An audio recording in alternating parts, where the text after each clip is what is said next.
Okay, it's a nice spring day out. Let's go and get started here today. And what I'm going to do now for these next couple classes is we're going to step away from some of the programming stuff briefly here because you have your project you're working on. So we're going to talk about some project management and design and development cycle and software engineering related things to help you with the project. And then what we're going to do after those two lectures is we're going to head back into some of the programming stuff and talk about animation sequences. We'll talk about optimization a little bit. We'll talk about error handling. So we've got some additional class content coming up after that. But one thing to keep in mind, you should be working on developing your project proposals and getting those in. And also keep in mind that on Wednesday, we are going to either Wednesday or Monday, probably Wednesday. Let me check my calendar for a second here and see if Wednesday is looking good for that. But yeah, on Wednesday, we are going to meet in class and you're going to kind of present your project to the class. So I want you to focus on those areas of the project proposal submission that you have ready. Keep in mind that the report really isn't due until the end of the day on Wednesday, but you need to be prepared on Wednesday in class to go through and say, this is what my project is, this is my idea, this is how it's going to work. This is or how I envision it working. This is the reason I picked this. So just look at the assignment sheet that says kind of like the brainstorming project guide. And I want you to kind of touch on those same points. This is what I know how to do. This is what I don't know how to do. These are things I need to research. So I want you to go through that and be prepared to go over that on Wednesday. So we're going to have a face-to-face meeting on Wednesday in the normal classroom. And I'll be there at 5 o'clock, so be prepared for that. Now, let's get through what we're going to cover today. So today we want to talk about design and development cycles and a little bit about software engineering. So let me hide my face here for just a second so you can read that top thing. But you'll notice that when building a game or simulation, it's a pretty large undertaking. And the reason it's a large undertaking is there are a lot of things that need to come together to make that happen. You have kind of the idea or set of ideas, which includes kind of the concept and the look and feel and what's the goal and how does it function and what do the controls work like. But there also might be a story. There might be the algorithms that then breathe life into that, the actual program that does this stuff. What are the music and sounds that add things to the game? How many different levels are there? What do those levels look like? How do they progress? What are the textures or the art style of the game? And then there might be code libraries and modules that you either write yourself or that are already written that you use. And then the actual programming that uses those code libraries and does all the stuff, employs those algorithms, and then brings everything to life. So that, all of that stuff there, it can be daunting when you first think about it. You're having this idea and you want to bring it to life as a game. And it could be something fairly complex that you're trying to do. And it includes coding, but also art and music and models, 3D models. And in order to bring all that together, you have to have a fairly good grasp on what it is that you're trying to build. So some of those things that we're trying to build are going to be abstract, things like the concept or the story or the goal. And some of them are going to be more concrete, like the code, the assets, meaning the music, models, textures, images, other data files for the levels and so forth. Now, the two groupings that it's helpful to think of those as is what things are on paper or are in our heads and what things are real and need to be made and or acquired. So in other words, what are the ideas? What are the abstract things? What are the real things that need to be built or constructed? And hey, let me fix this. I see there's a typo here that the stupid thing didn't catch. And so the abstract things, the things that are the ideas are in your head, those are easy to change, modify, and evolve quickly, as long as you haven't started building things from them yet.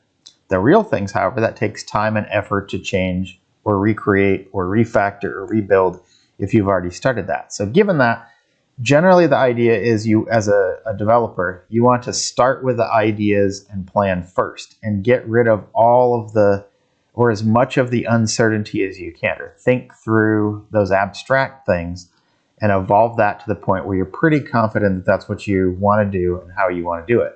So good programmers tend to start with that, start with a plan, start with building a minimal working prototype first, meaning what's the, they call it a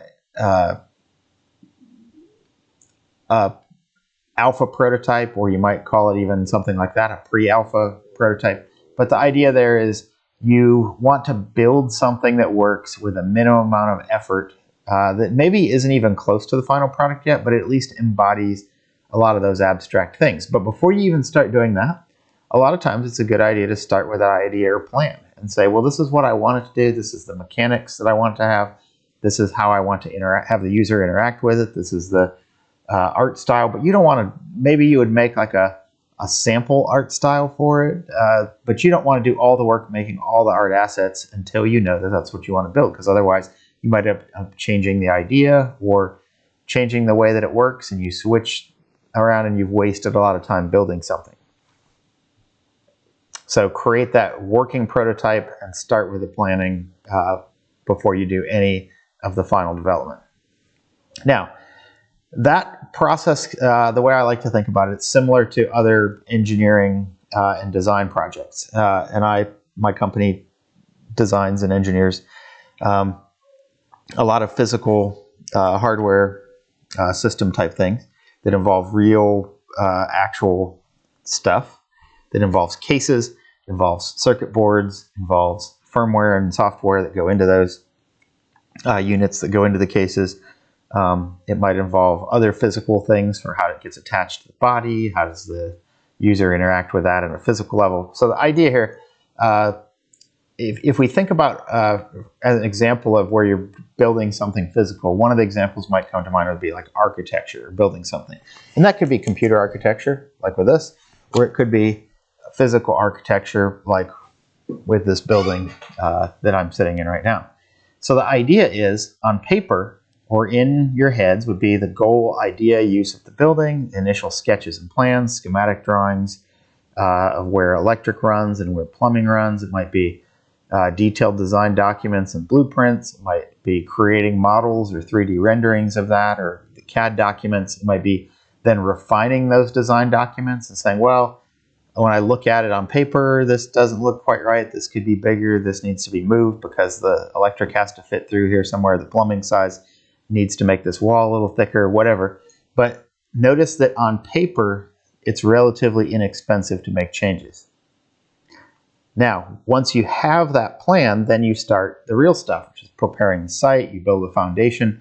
You start performing the construction stages in the order that makes sense, with making minor adjustments as necessary. And then you finish it all off. And then you do an assessment of the project at the end and a sign-off saying, yes, this now is everything that was on my plans has now been completed and constructed.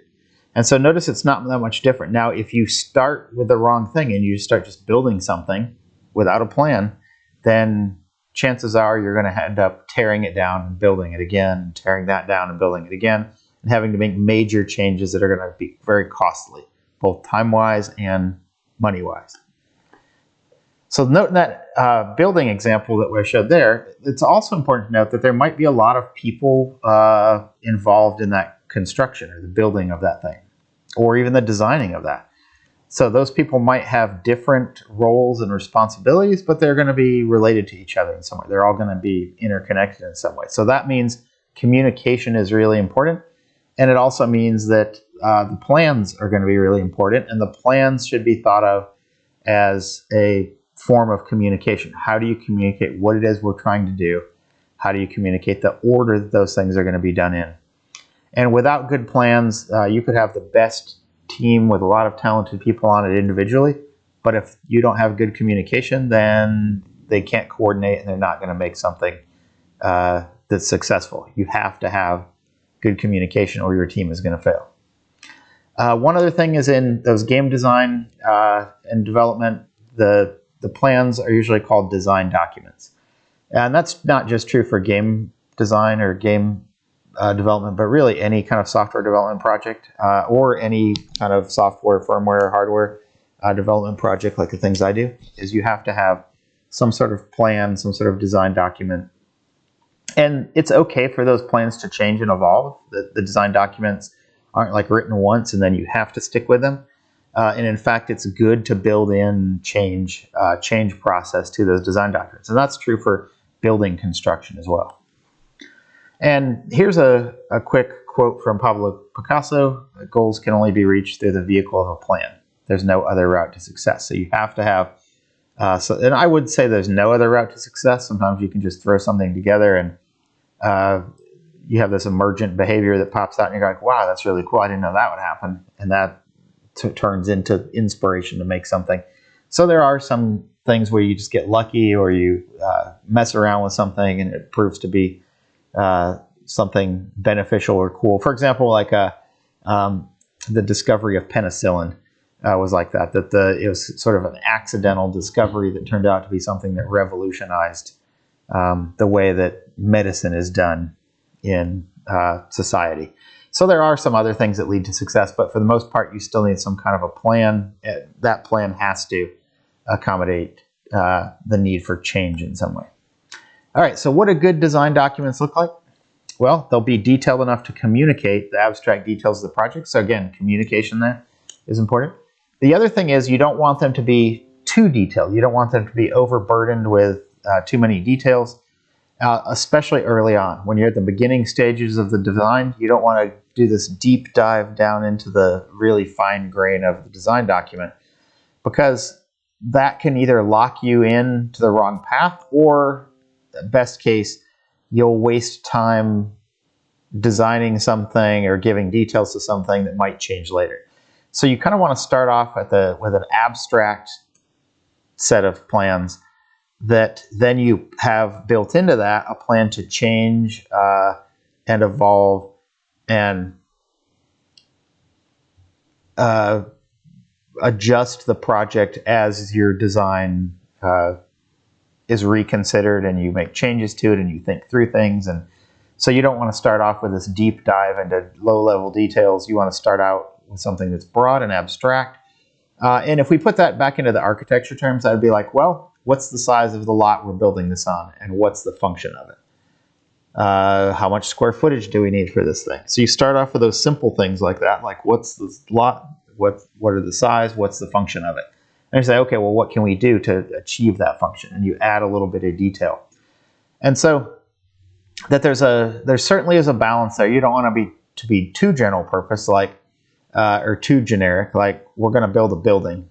It's going to be cool. That's not a good design document. But you also don't want to have all this low-level detail unless you're absolutely certain that's exactly what you're going to build. And in game projects or other software projects, a lot of time it can be more complicated than other things because it's something new that hasn't really been done before, at least in the way that you're doing it. Some development is linear, where, I'm going to make another version of this same thing that we already did. I'll maybe change the story and add some levels. Those kinds of changes maybe are a little more linear for the development, but a lot of times I want to make this game that does this, but I don't know how to do that. I don't know how to make it so that this mechanic works this way. I'm going to have to write the code or research that and figure it out. So there's a balance between enough detail to make it clear what you're trying to do and what your plan needs to embody, and too much detail that then you might change later. So the idea is you want to start abstract, work your way towards detail, revising as you go. Now, there are generally several development phases of projects. So a large project, it's good to think of that as having multiple phases. So the first phase is kind of that design phase where stuff is on paper, it's in ideas, it's abstract, it's in your head. And then after you get a reasonable sense of this is what I want this project to be, then you start with a prototype or an investigation phase. So that would be with, for example, a building project, an architecture project would be like making a model or a 3D model of the thing and then taking a look at it and analyzing that. So for coding, that would be prototyping maybe the main mechanics for some of the interaction stuff. Say, does this work the way that I think it does? Is it fun like I think it's going to be? Is it going to be something the user can pick up on and understand and find enjoyable? And if it's not, if your idea, let's say you're making a turn-based game, and the turn-based game, it takes so long with too many options that the players get bored between their turns, then you might want to change that mechanism. And you don't want to build the entire thing and realize that it sucks. You want to make a prototype and then adjust the prototype. So this phase here, it's important to note that each of these phases kind of can have its own little cycle of development, and they can even feed back in. You might do a prototype and realize, I need to adjust my design. Or you might go into an investigation phase and say, there is no, I don't know the algorithm to do this, and I haven't been able to figure it out, so I'm going to change the mechanics so I don't need it to do that. So maybe you had like this idea of a game that is multiplayer co-op versus some complicated AI. You can't figure out the AI, so you make it go back up to the design phase and make it a team of humans versus another team of humans, and then you don't have to implement the AI. So it could be something like that. And then once you have a prototype that reasonably embodies your design phase plans, or at least prototypes that maybe test each of the pieces of that, and you have a pretty good sense that you're ready to move on to development, you move on to the development phase, which is actually building the actual project. And that can have multiple stages as well. So important notes here, the changes are easiest to make when you are in that phase 1 development, meaning in the abstract, on paper, in your head phase. But sometimes you're going to have oversights or errors, and you're only going to recognize that those are problems with what you're doing once development has begun. And so that's kind of the purpose of phase 2, that you make a prototype, you test the prototype, you work out as much as you can there, and then you move on to making a real product that everything is polished up.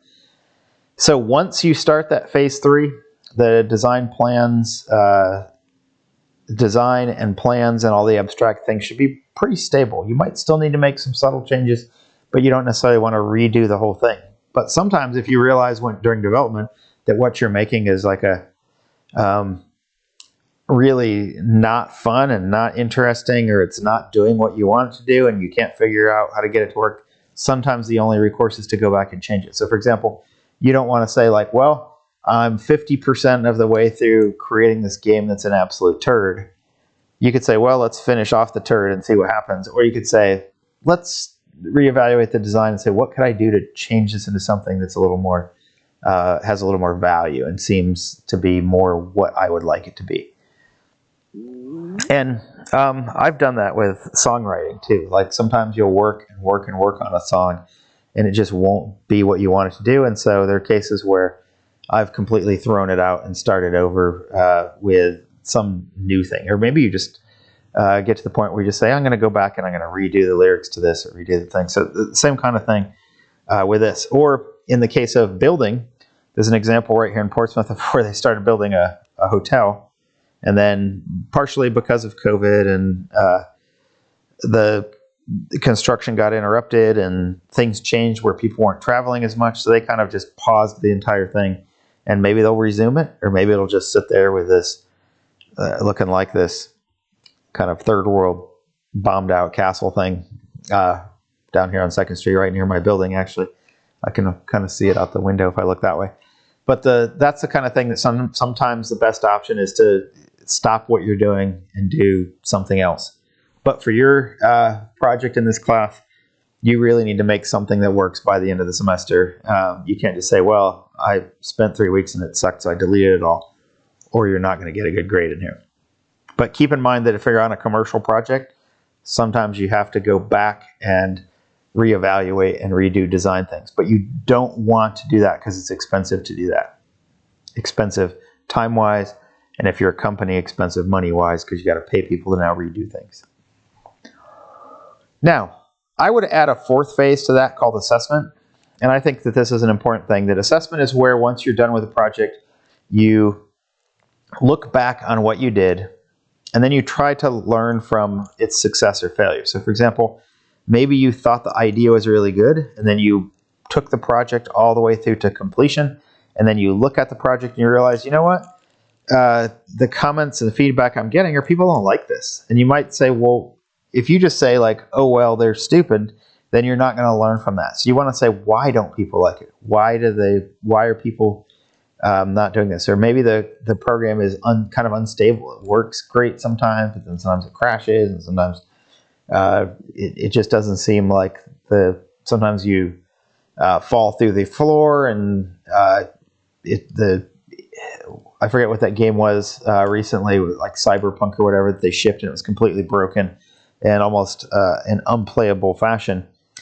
It's a good chance there to do a post-mortem, where you look at that. Post-mortem sounds like it's dead, but I guess that is. The project is dead. You're done with it. But the idea there is you want to look back and say, what was good about that? What was bad about that? What did we do right? What did we do wrong? And that's how you learn about what went wrong in the planning, what went wrong in the prototyping, or what went wrong in the building phases. And it's good to do that, because if you don't understand what was good, you won't be able to repeat that. If you don't understand what was bad, then you will be doomed to repeat that. So the idea is you want to make it so that successes are replicated and mistakes are avoided in future development. And the only way to do that is take a real good look at what you did, at what worked and what didn't, what was fun and what wasn't, what people resonated with and what they found irritating, and then understand those things. And maybe even a lot of times I've internally done post-mortem meetings with people on teams for my development projects, and then we'll look at, okay, well, what can we fix about this to make it better, and maybe make another version or another patch release to fix some of the problems of the thing. And it also sometimes can be useful to make a post-mortem report. It doesn't have to be super complicated, but just say, so these are the things that were good, these are the things that are bad. And that way it kind of fixes it on paper and in your mind, and you can go back and look at that later before your memories have a chance to edit out the bad parts and accentuate the good parts, or vice versa. If you're a negative kind of person, you might accentuate the bad parts and forget about the good parts. You want to fix that on paper a lot of times to make sure you understand it and can go back and look at it.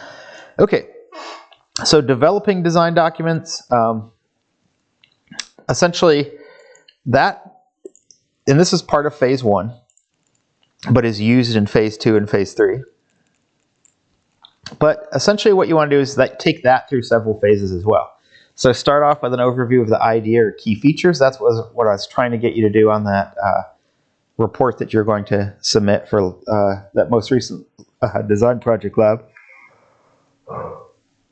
But then move on to preliminary design documents, which have feature lists and storylines and technical specs, and what are the settings that are available to the user, what are the goals, what's the user interface like. And there was some of that in that brainstorming document that you need to submit as well. For example, what's the user interface? How does the user interact with this game? Is it with the mouse? Is it with the keyboard? Is it a combination? And if it is the mouse, how do they do it? Do they click and drag things? Do they click on things? Is it first person, where they use the mouse to change their viewport? Is it third person, like a real-time strategy, where you click on a unit and you click runs together? All of that is important to put into those design documents, because it forces you to think through it. And it forces you to have a plan when you go to do the development. Now, also after those design documents and you analyze that and read through it, you might have, as a team, input from other people or ideas. Then you want to move on to revised design documents. So that means you plan your design documents to be changed, to be a living document. And again, think of it as a communication tool that's going to change with the project. And how is it communicating? It's communicating with everybody on your team. And it's also connecting you with your future self or your past self with, where did this project come from? Where is it headed? What's my plan to get to where it's headed? And what's my plan to avoid the things that I tried to fix when I made my revisions? And then eventually you'll get to the point where you have final design documents, which are going to be more stable, have more details, but we still want to maintain that flexibility and have it be an organic living document that's going to change. And then it could be that each level of this might have its own set of design documents or subsystem of these. for each of these phases, but it also might be each level or subsystem might have its own design document set. So you might say like level 1, what's the goal of level 1? And think of it like a game like, I don't know if you've ever played the Fallout games. Well, what's the first stage of that? Well, you start out inside of the vault, and what do you do in that part? And then when you leave the vault, what's next? Or you might be even individual missions that what is the design document for that? What's the progression that the player will go through? What will they learn from that? What story items will they be exposed to during that? What will that get them as far as artifacts that they can use later? So you could have a design document set for each quest or mission. You could have a design document for each level of a game. Where do you start? Where do you end? What do you encounter along the way? And so forth. So, but think about those in the same way, that you want to start off with a general idea, work your way towards a specific thing, but maintain that flexibility to make changes if you see down the road that you need to. And always, always, always think of it as a communication tool with everybody on the team, so everybody's on the same page. Everybody should be looking to the design documents, but also everybody on the team should feel free to make suggestions and note things or shortcomings as they see them, so the design document can adjust to that. Okay, so why use design documents? You might think, well, why should I start writing stuff down and thinking through this stuff when I could just start writing code? And the answer is that in the long run, having some sort of a plan is going to save you time. It's going to save resources. It's going to make sure everybody's working toward the same goal. So that communication mechanism is important, and acting as kind of a unified plan that everybody's looking to can be really important. And without a good plan, it's going to be hard to make a good product. And sometimes with certain kinds of games, especially if it's a solo project, maybe you have that plan or the idea in your head. That's okay, but still try to have a plan. And try to have that before you write any code. So a good design document set helps act as a project to-do list as well, which you can then use that to assign tasks. Like you're going to work on the AI, you're going to work on the rendering, you're going to work on the music and the art, you're going to work on the creating the levels, you're going to work on the map system, whatever. So it gives you a list of, if you have a list of all of the things that are going to need to be done that's somewhat detailed, you can start farming out those things to the people on your team or assigning them to people on the team, and use that to track progress with what's left. Once everything's checked off, you'll have something that works. If you don't do that and say, well, we're going to make this cool adventure game, everybody just start writing code on your own, then you'll have a bunch of code that's not compatible, that doesn't work with the other code. You'll have repeated things that do things in a different way, including conceptual things that work in a totally different way, and you're not going to get a good product out of that. Okay, software engineering methods. I want to talk about this briefly here before we're done today. And this is basically, there are different ways of approaching that development progress or project development. And kind of the idea behind software engineering is to have some kind of plan and develop some kind of code. And there's several kind of approaches to that have been discussed, or models for that. And the main ones that you'll see referenced are the waterfall method, where that works through every stage from top to bottom. You start with requirements, and then you work towards deploying it. We'll talk about these individually in a second. There's the Agile method, which is pretty commonly used, especially for game development kinds of projects. But essentially the team works on adding functionality incrementally in what they call sprints that always result in working code. Notice this waterfall method is distinct from that. This starts from the requirements, then you build each individual piece in its final form, and then the idea is when you get to the end, you put all the pieces together and it's going to work because everything followed the requirements document. Where Agile method, you evolve the code along with in a more organic way. So along with the design, you're evolving the code to go with it. So you make a prototype, and then you add some features to that prototype, and then you refactor that prototype into something that works, that's a little bit more stable and final than the prototype, and then you do the same thing with that. The spiral method is another way to, it's kind of still like Agile, but it's a different way to view it, that works outward from the center, from design in the center to completion on the outside. And you'll notice that when we look at that a spiral, if you track the distance you've covered in a spiral as you go around that, the distance you covered gets longer and longer as you go out away from the center of that spiral. Inside, very close in, it's a very short distance to go around in a circle. But when you get way out here, it's a very long distance to go around in a circle. And that spiral method is nice because you can think about that as the amount of work you have to do. When you're inside toward the conceptual part and the design part, a design iteration can happen really quickly, but changes can happen very quickly. But the farther you get from that and the more code you have built, the harder and harder it gets to change that. Another one is DevOps. That's a project that's designed for a system that's always live, that's having continuous improvements and changes. That's a different kind of design process and a product you're going to make and ship and be done with. DevOps is more something like a service that is provided. Like, I don't know, think of something like Facebook. They're adding new features, they're adding new things, they're changing how things work. They're changing existing features to make them less annoying, in theory. They're adding new features to make the platform more compelling or more useful in some way. So that takes a little bit different approach. And then there's a rapid or RAD thing, which is kind of like Agile or Spiral, but focuses on really quick development iterations where let's make this work. Let's add another feature. Let's add another feature. Let's make that work. Let's make that work. So you're adding these things. And that works really well for small teams with highly skilled, experienced developers. Now, let's start off with a waterfall method. And the waterfall method is essentially a sequential development method that you can see the development as like a waterfall flowing toward the bottom, which is deploying a product and then maintaining it. But you'll notice that it starts with requirements up here. You make a requirements document. You analyze that.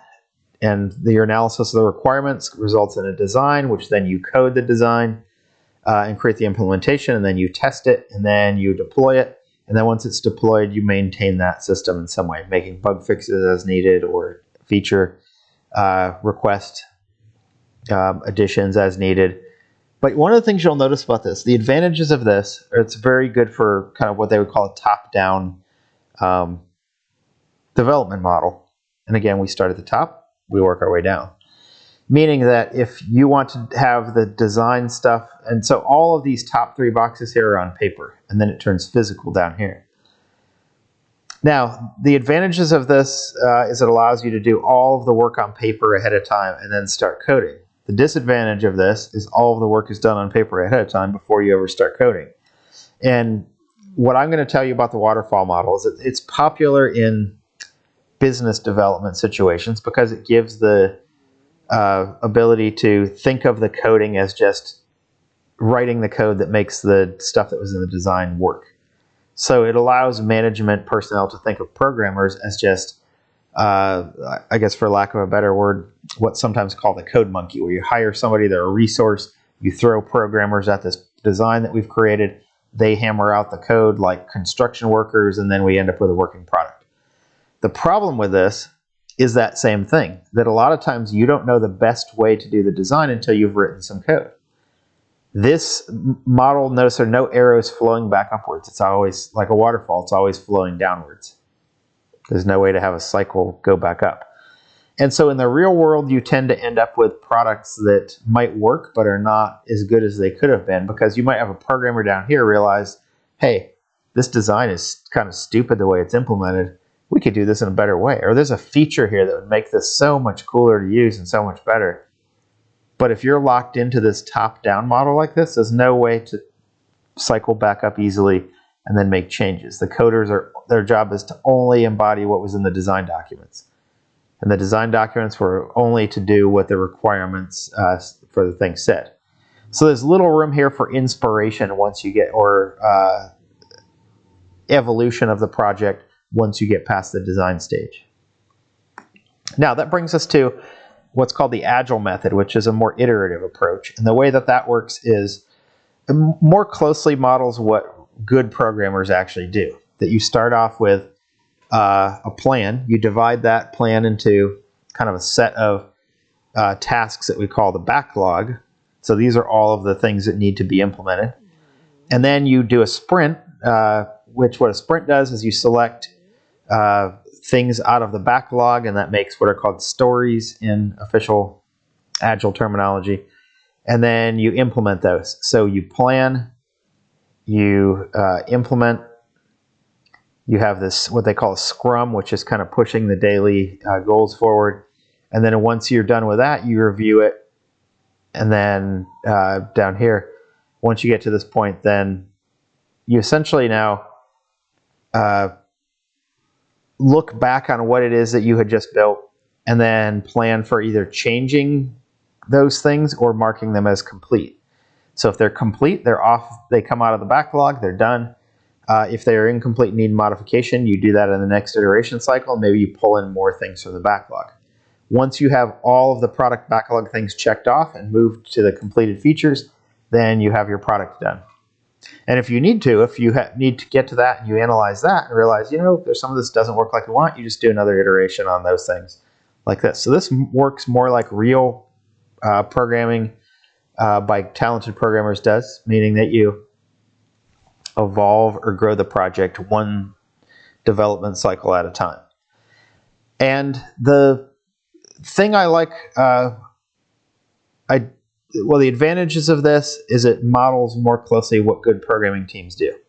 The disadvantage of this is it requires a little more communication amongst the programming team, amongst each other, because you have different people developing different parts of the backlog, and then you have to look at that. You have to decide what backlog features to implement, and then you have to decide if they're completed or need a little more work before moving on. So it requires more communication. Where this waterfall method, the design is done, it's just handed to the programmers and they all do their individual parts without needing to communicate. This requires a little more communication and a team that can adjust more quickly. And that takes us to the spiral method. Again, the spiral method starts out in the middle. We make our requirements and conceptual changes here, operational concept, requirements plan, and then prototype one. Notice it's very much like Agile in that it goes in a circle. But in this case, each iteration of the circle ends in a prototype. And then from there, we then move on to this verification and a development plan again, and then we get prototype 2. And then after that, we verify and validate prototype 2. We come up with a plan for moving that on. We test the stuff, and then we get this operational prototype eventually. You might have prototype 3 and prototype 4, but eventually we have an operational prototype. And then we use that to do a detailed design, write the code for that goes with that detailed design, integrate it, test it, implement it, and then you release it once you get to the outside of that spiral. The advantage of this is it still embodies the concept of Agile with a loop, but it illustrates graphically that there's much less work in here making changes because it's a shorter distance you're traveling. This is more documenting and coming up with a plan. But once you have a first prototype and develop and refine that, it takes longer to develop prototype 2. And then after prototype 2 is tested, it takes longer to develop the operational prototype. So the idea here is think about that like a spiral, but it's still a form of like Agile development. So each spiral is like a sprint in Agile. Spiral continues outward until all the features are implemented. Again, not that much different than we leave this when all the features are implemented, but that's the point at which we release the code, release the project. Now, that DevOps method is, again, this could be unwound into a loop, but you'll notice this loop has two distinct sides. It's got the development side and the operations side. And like I said, this is good for projects that are rapidly or need to have continuous improvement through changes, like a web service. That you write the code, you make the plan, you write the code, you build the thing, you test it, and you release that.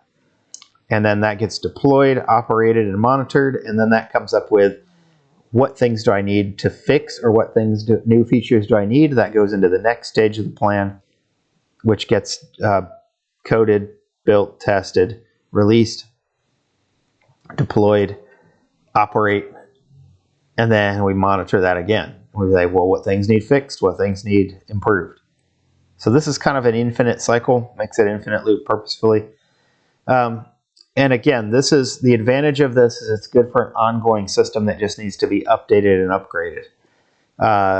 Not so much for something that's a product you're going to release, because notice that we do release, but it's not only release. It goes release, monitor, plan, code, build, test, release.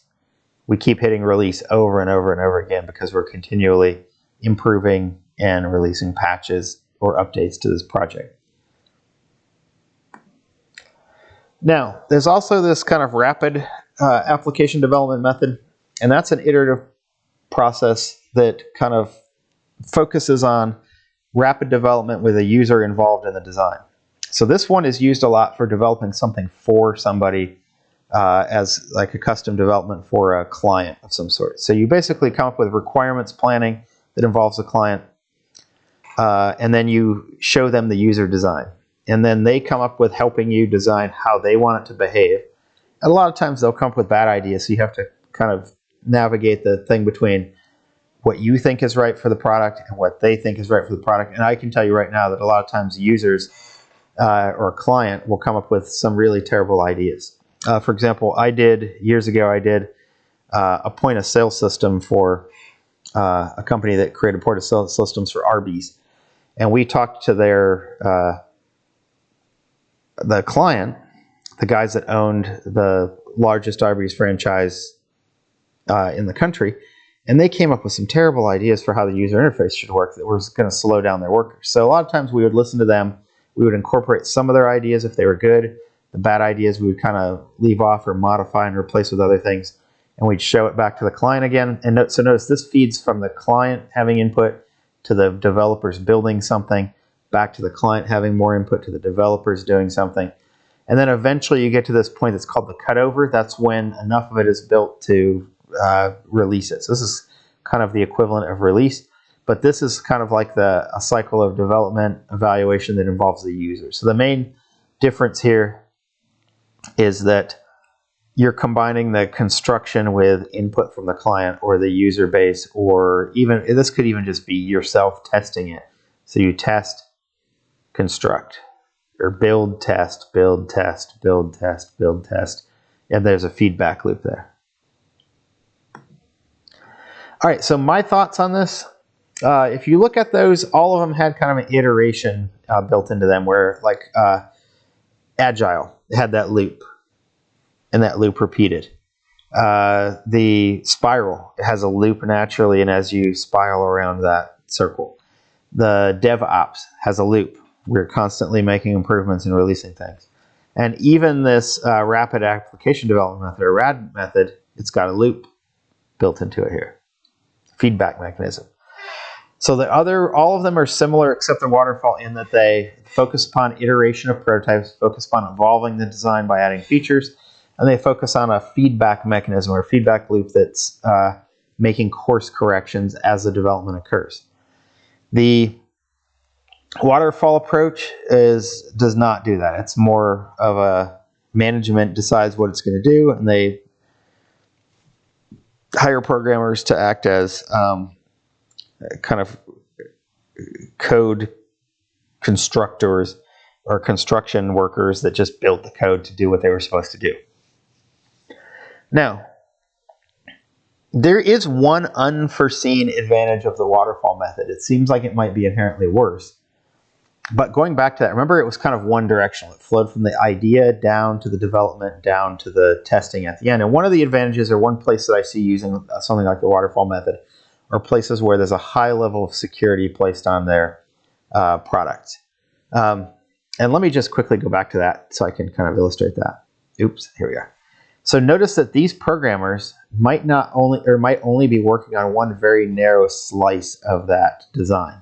So they might not even know what the whole design does. They might just say, all right, here's this one function or set of functions or API that I'm working on. I don't know what it does or what the entire project is. And that can be advantageous if you have something that's a really high security environment. For example, Apple is famous for having a very siloed development. Silo meaning everything is separated into silos. And so they have employees that work at Apple that don't even really know what it is that what project they're working on. Same thing is true for employees I've known that have worked at Amazon. They're given some things to do. They write some code, or they write some unit tests for code. They have no idea what the code does. They just have a design document that says make a function that takes this, does this with that data, stores this stuff in this database, and then outputs this as a result. They don't know what the big picture is. So this waterfall model can be useful for that. But for games, not so much. You want everybody to have an idea what the big picture is and have better communication than that. And that's where I suggest Agile or Spiral as a way to organize your development for game development, unless you're making a service-oriented game development thing. Like, for example, like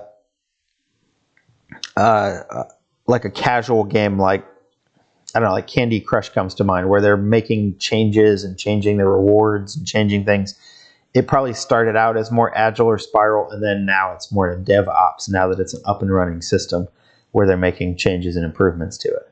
Same thing for maybe a multiplayer game environment, where you want to, over time, add new content and add new weapons and add new areas. That maybe it starts out Agile or Spiral development, and then it eventually turns into something more like DevOps later on.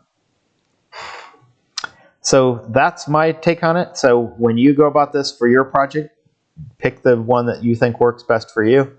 But I would, if I were you, I'd strongly consider something like the Agile development. You don't have to follow the specific Agile methodology or use the terminology. But what I'd suggest doing for your project, work on the design documents, iterate over those. When you have a pretty good idea what you want to do, work on a prototype. The prototype doesn't have to have the final polished graphics or sounds.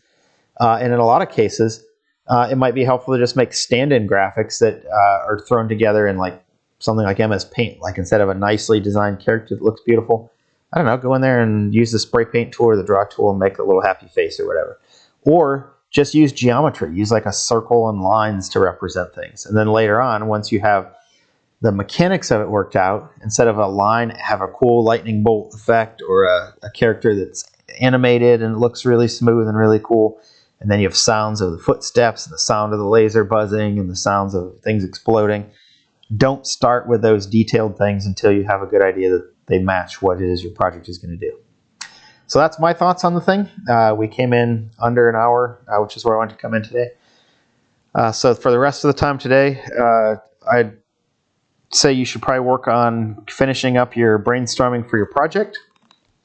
And again, the project can be individual or group, with somewhere between 2 and 4 or 5 people in that group if you want.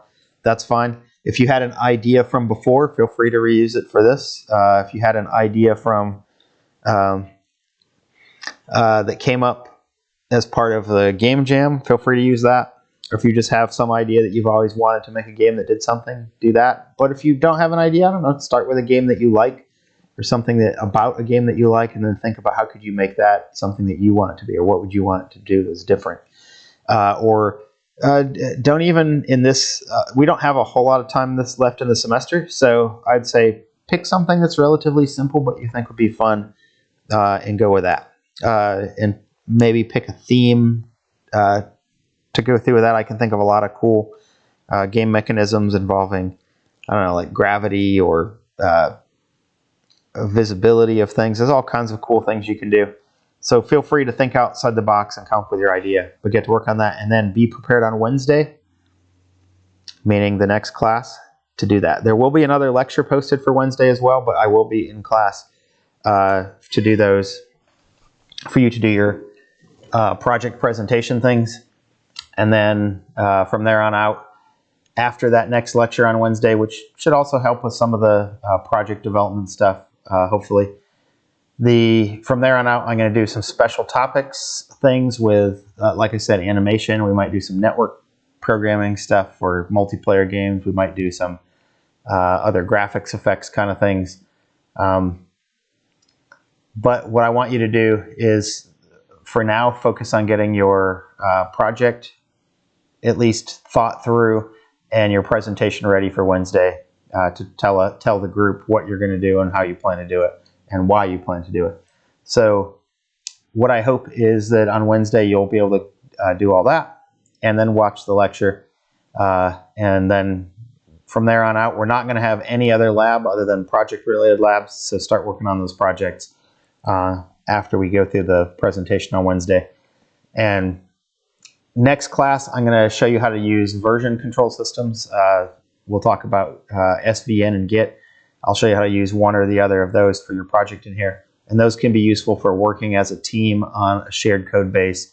And they can also be useful for assets. So art assets, you can see changes that you made to that and roll back or go forward through those. But version control systems, it can also be useful for your documentation, your design documents. So you can make a version of that, commit it, make changes, commit that. You could roll back and say, well, what did we plan before? Why did we change that?